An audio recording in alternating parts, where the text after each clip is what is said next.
Hey folks, it's Phil the Bee-Man here. I'm back at the site where I had some issues with weaker hives earlier. I've left these out a bit longer, hoping to catch some good weather to give them another couple rounds of oxalic, but that just hasn't been the case. It's not even the end of October, and winter has come for good, I think. So we're going to haul these home and put them inside, and we're going to play with more indoor treatments. And so a couple tips for if you do get caught with some snow and you do need to move your hives, and this is whether you have a forklift or whether you are doing this the old-fashioned way. I did that for lots of years, and the little coating of ice that's often on the lids is a real killer for productivity. So one of the things I learned to do is after a snowfall, you got the heat coming up from the bees, and whatever snow sitting on top will melt a little bit and get pretty icy right on the lid, and then you often have snow on top of that. And I remember years ago I had my hive stacked up inside, and as that ice started to melt, the hives would slide off each other and end up all over the floor, and it was quite a mess. Even a few hives knocked over inside in the dark is pretty disappointing result. Not to mention a source of lots of stings. So I learned after a snowfall, whatever hives you still got to pick up, drive around in your pickup truck with a shovel and knock at least the loose snow off the lids so that the sun can shine onto the dark color of the lid and melt the ice. So when you come back, it comes off a heck of a lot easier. So yeah, if you get caught out in a snowstorm, take an extra day. The first instinct is I got to get these in as quickly as possible. You know what? It's still early, but and the sun still has some power. It's a beautiful sunny day right now, even though it's about I think -5 or 6. And so we came along yesterday and knocked the snow off of these, and now there's enough dry on those lids that these will stack and stay on these pallets won't tip off on the truck or while I'm loading them with the forklift. Don't have to be perfect. You just have to make sure there's enough dry surface for your pallet bottoms to sit on top of. It's also not a bad idea to carry a little de-icer with you. I usually sprinkle some on my truck deck to keep that from icing up too much, so that I don't have my load of bees sitting on top of a skating rink, and the first time you turn a corner, have the whole thing shift on you. That would be very unpleasant. So I'm going to load these ones up. This is the last load, last bunch to do. And I'll just consolidate a couple hives onto pallets of 4. And then I'll take them home, put them inside the shed. I'm not going to stack them up super high till they dry out, and then I'll reorganize things in a few days.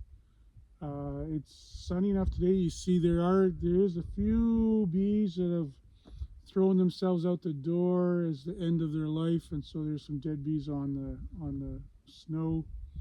That's normal. Once they're inside, every day there's a few more dead bees on the floor inside. The hives themselves, they just cluster a little tighter when it's this cold. It doesn't do them any harm as far as I know.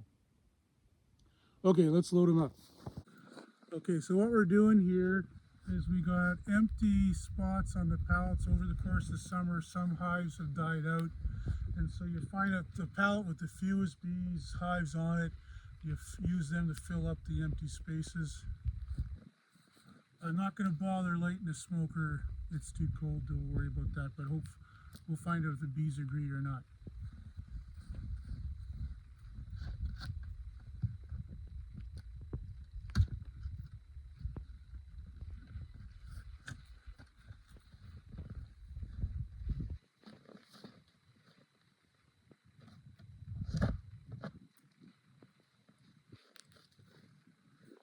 First one easy.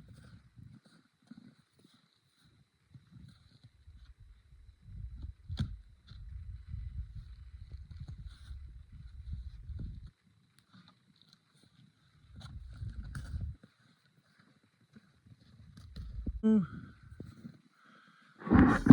no bees left on the bottom there. These hives are pretty weak. Wasn't a ton of heft to those hives, and so like I think I'm right to be a little worried about them. Certainly, I think I got when we sampled every site, and we got I think 5 sites where we got some trouble. The rest look pretty darn good. So hopefully that's what we see in the spring. 5 is, you know, that's going to be upwards of 200 hives. But I got replacements for those, so hopefully we don't get too much of a setback out of this. Kicking myself for not using something stronger in the fall for mite control, but boy, I couldn't find. I was shook hives like crazy, looking for mites on the 1st of September and didn't find a mite. I think I took about 50 samples, and now they're chewing my ass. So lesson learned on that, I guess. Trying to be responsible, not use synthetic product unless absolutely necessary. Looks like it's going to cost me. Okay, let's load them up.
other complicating factor here is I've got so much mud and ice frozen to my trailer that the gravity tilt feature is all off balance.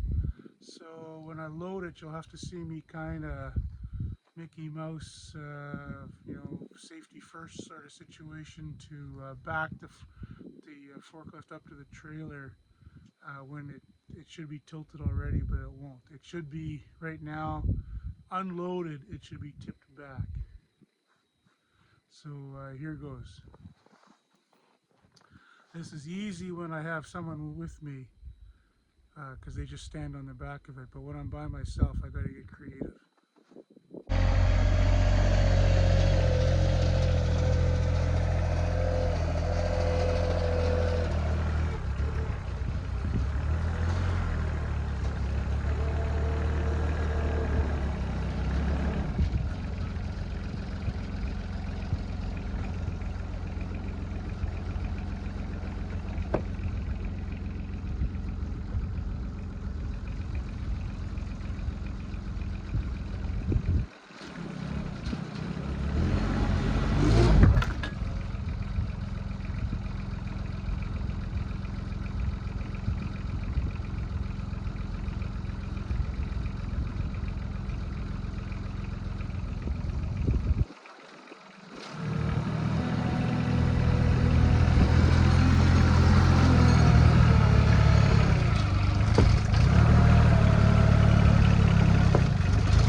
Very happy with this forklift unit. It gets through the snow pretty well, and it's probably really saved my butt working through all this snow. My old Spider, it would not been able to handle these conditions. I would have taken my large Kubota wheel loader or maybe my track skid steer loader out. But they're so darn heavy to tow around. Once you go to that extremity, my experience is you're shuttling the bees. You can see the road isn't that far away, just over at those hydro poles there. But once you're hauling, tandem triple axle trailer around, your maneuverability in these icy snow conditions goes to zero. So you're always committed once you start doing that to driving every load of bees on and off the property. Sometimes that's a little ways, and that really slows you down. So the fact that this thing is light enough that my truck can tow its trailer, the forklift and the trailer through adverse conditions, get right up to the bees, and you just pop them on with the forklift. That's been a winning combination. All right, so once I get these home, that's it for the year. Now we just got to keep them alive for next year, and let's hope it stays sunny skies. Thanks a lot, everyone. Have a great day.